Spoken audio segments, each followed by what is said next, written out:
I never thought I would write something like this. I never imagined that one day I would be telling this story, but something happened to me, something that changed everything. For a few minutes, I died. Yes, I left this world. What I saw, what I experienced, what was revealed to me, nothing can compare to it. If you are watching this video, it means you need to hear this message. This is not a coincidence. Something is about to happen, and what I'm about to share may change the way you view life, death, and everything that is yet to come. It all started like any other day. I woke up early, had my breakfast, and left for work. It was a calm morning, with nothing unusual. The sky was clear, the weather pleasant. I felt good, with no strange sensations, with no warning of what was about to happen. I was driving, following my routine. My phone vibrated. I quickly looked at the screen. It was a message from my mother. Nothing urgent, just an ordinary message. The signal cleared. I stepped on the accelerator and continued on. I never saw the truck. The impact was devastating. The sound of twisting metal, shattering glass, my body being thrown. The pain came like an explosion, but it lasted only an instant. And then, silence. Suddenly I was no longer in my body. I saw everything from above. I saw my destroyed car. I saw people running to help me. I saw myself, but I no longer felt connected to that body. It was as if I were floating, as if there were an invisible barrier between me and the world. Time seemed different. Everything around me moved slowly, as if I were trapped in a distorted reality. I saw paramedics arriving, people shouting, but I felt nothing, no pain, no human emotion as before, just a silent and strange peace. Then something pulled me. At first it was subtle. Then it became irresistible. I was being taken somewhere. A tunnel opened before me, but it was not made of stone nor of light. It was alive. Energy flowed through its walls as if they were breathing. I did not know if I was ascending or simply moving, but the feeling was of being taken beyond everything I knew. It was then that I realized I was not alone. At first, I couldn't see, but I felt a presence. Something or someone was there, watching me, guiding me. I did not feel fear, but a deep reverence took hold of me.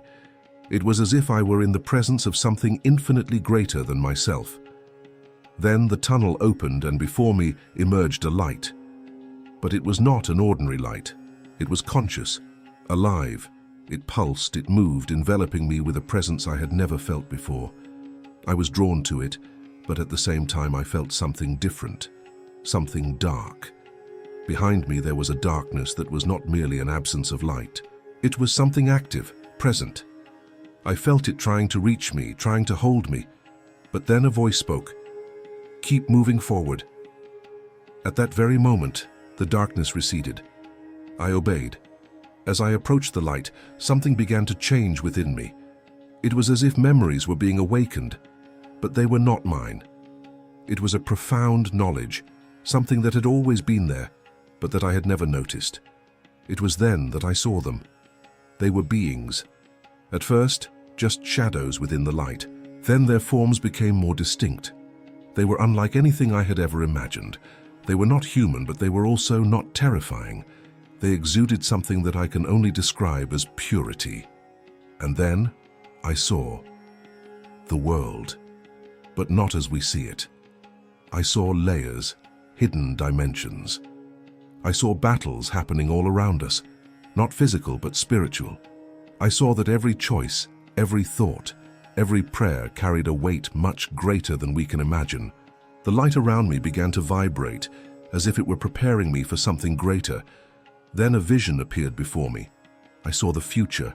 I saw a year shining before my eyes, 2025. The images came like an avalanche. I saw the world in chaos. I saw divided nations, protests, fear.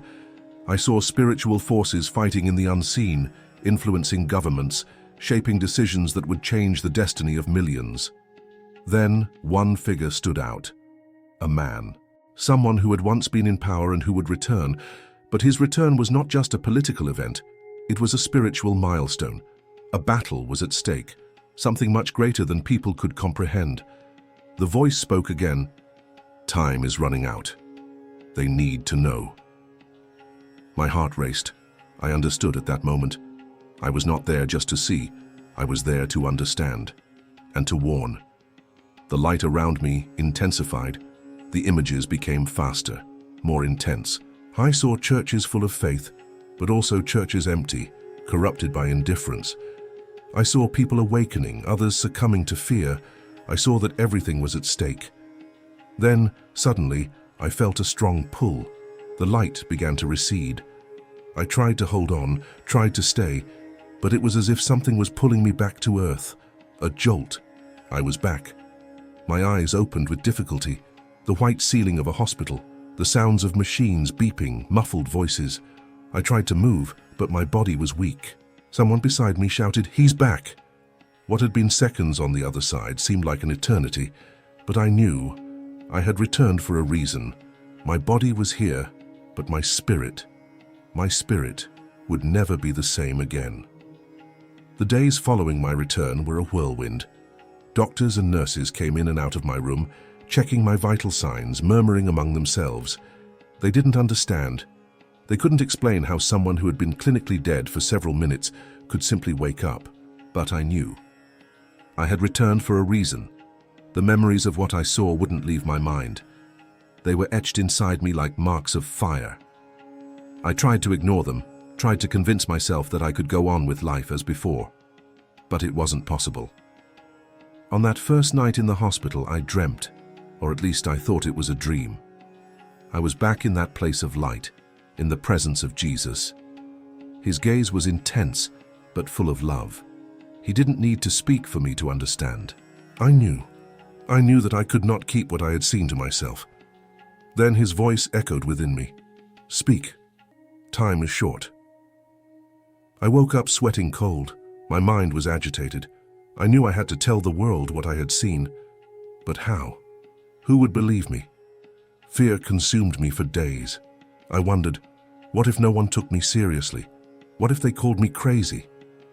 But then I remembered what I had seen. I saw cities in flames. I saw families divided, friends turning against each other. I saw darkness advancing, manipulating minds, deceiving entire nations. I saw people being consumed by fear and the illusion of false control. I saw what would happen in 2025. That year will not be like any other. It will be a turning point, a moment of decision for the entire world. In the midst of the chaos, I saw a leader returning. But what shocked me was not his return itself, but what it represented in the spiritual world. The enemy did not want that to happen. I saw shadowy entities moving behind the scenes, trying to prevent this change, manipulating those in power to block what was about to occur. I saw an invisible war, a spiritual battle that would affect all nations. Then I saw something even more impactful.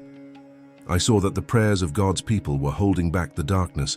I saw small groups of people in homes, churches, and even in unexpected places, crying out, interceding, weeping before God. And their prayers were like pillars of light, resisting the forces that tried to take control. It was then that I understood. We still have a choice. What is about to happen is not entirely set in stone. The future is being shaped now by our decisions, by our faith, by our courage to rise up and speak the truth. That is why I returned.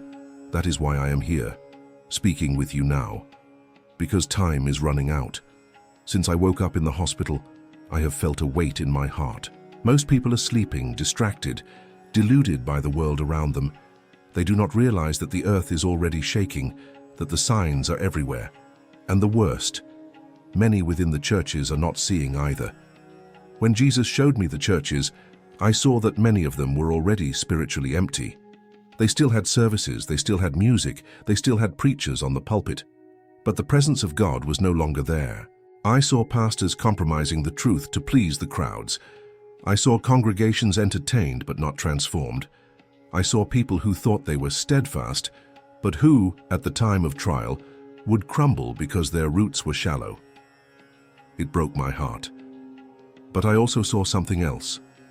I saw small hidden churches, some without signs, without big names, without spotlights. But there, the fire still burned. There, the truth was still preached without fear. There, people still prayed fervently, cried out with tears, sought God with all their hearts, and I saw that it is these people who will sustain the resistance against the coming darkness. Jesus showed me that 2025 will be a decisive year. If we rise up in prayer, if we turn back to Him with sincerity, then we will see extraordinary things. But if we continue to be blind, distracted, indifferent, the darkness will advance unopposed. I know that what I am saying may seem radical, but I don't care. I know what is coming, and now you know as well. You can ignore it, you can continue living as if nothing were happening, or you can do something. What is about to happen cannot be avoided, but it can be shaped. The church can prepare, or it can be caught off guard. The enemy can advance, or it can be contained by the power of prayer. The decision is ours. Jesus sent me back to warn. Now it is up to you to listen. And if you feel within you that this message is true, if something in your spirit is telling you to pay attention, then do not ignore this call. If you haven't awakened yet, awaken now. If you are already awake, then rise up and fight, because time is short, and 2025 is already coming.